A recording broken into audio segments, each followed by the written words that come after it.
today. Your book granny here, trying to stay cool in this too hot Phoenix, Arizona. We've just had a week of hot as hell, and it don't look like it's gonna cool off anytime soon. That's why I had to get out of them sleeves, turn my air, because you know I keep my air pretty low, so I turned it up so it wouldn't come on as much because I don't want it to die because of that heat wave we're having. It is not pretty, okay? So yeah, so I'm trying to stay cool, but that's all right. That's all right. We're going to be all right. Today, I have a book review for you.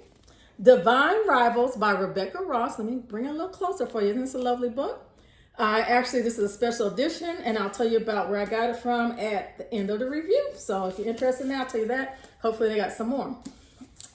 Divine Rivals is a fantasy romance, and I call it a historical fantasy romance because it's actually set like, imagine our times back in the 50s. Just take out a lot of the sexism and the racism because they don't touch on those things in this book.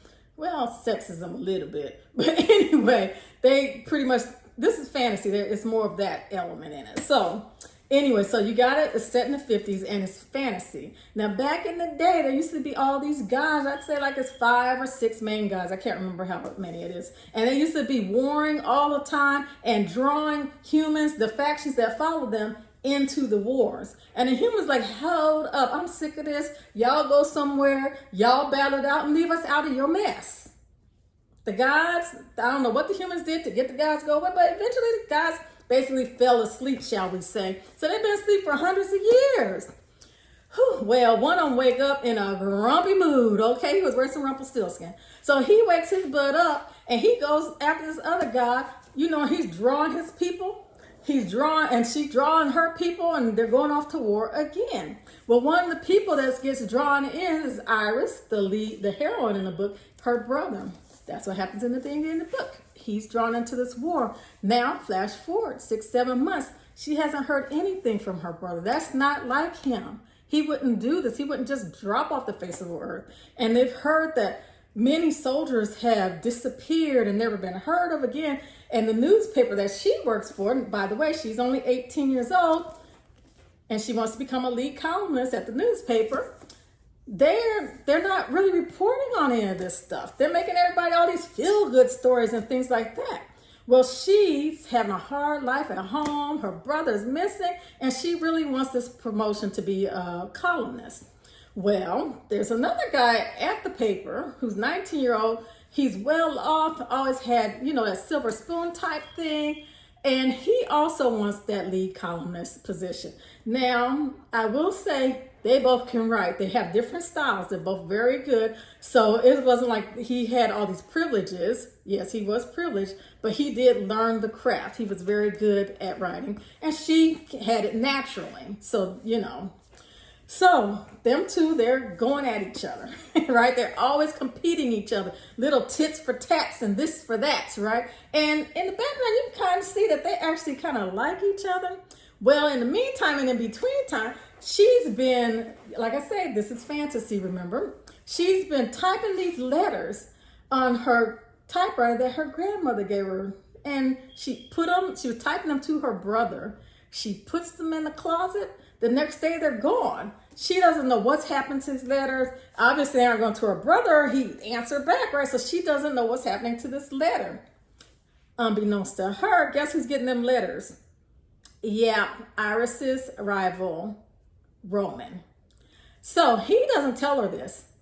He isn't stupid. Well, maybe he wanted to tell her, but he didn't tell her, whatever. So she doesn't know who she's writing. And he always looked down his nose at her. But as they keep on writing these letters back and forth, they start seeing more commonalities before each other. They get to know each other. And they get to falling for each other. And they eventually fall for each other. Now, there's a lot of action in this story, too. Like I said, it's a romance, so you know how it ends up. Well, you might think how it runs up. There's a second book to this. This is a duology, so it has romantic elements in this book, shall we say. I wouldn't call it a romance. But anyway, so they keep on going. They, they're building relationship. Now, what I liked about this book also is the plots behind it as she goes to go find her brother. all kind of mess breaks out. She has to, I don't know, she has to grow up. You know what I'm saying? Don't get me wrong, she had to do a lot back home. But being in war, she is not prepared for that. She thought she was prepared for that until she gets there. So this book did a really good job of, okay, I think this, that, no, and then finding out that reality is not too cute. So they did a really good. This book was well paced. The romance is weaved throughout real slow. Okay, it does have, like I said, those romantic elements in it. But this first book, I will say it's more of a getting to know the characters. And I don't mind at all, because I knew it was a duology. But there is one thing I don't like is where she ended it.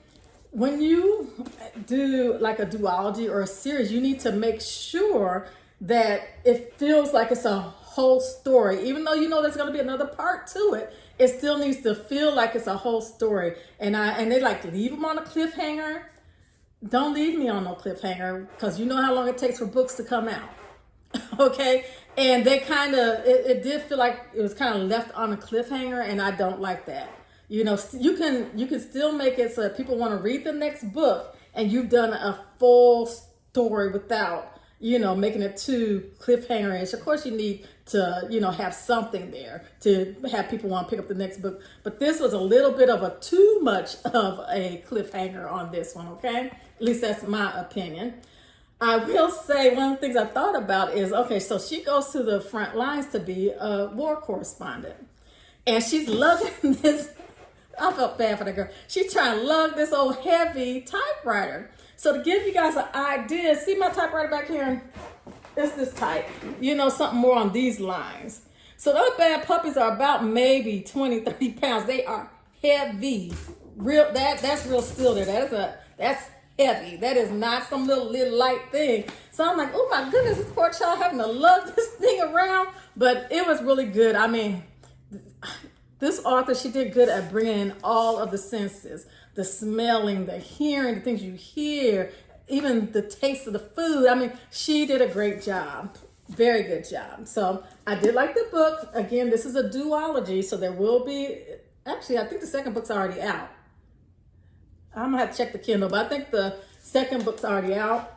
I will say that I got this copy from Owlcrate. Here you go. It was, I think it was in the June box or maybe May box. So when I first got it, I'm like, you see this? I'm like, I thought this was a book about reporters. And you see that little harp on there? I thought this book was about reporters. The harp makes sense once you read the book. So read the book. Let me show you the special edition here. They do have the inside. Look at this. Isn't that beautiful? Can you see nice? It's real nice. And here goes the actual book. There you go. Here, let me read it to you. Even in silence, I hope you will find the words you need to share.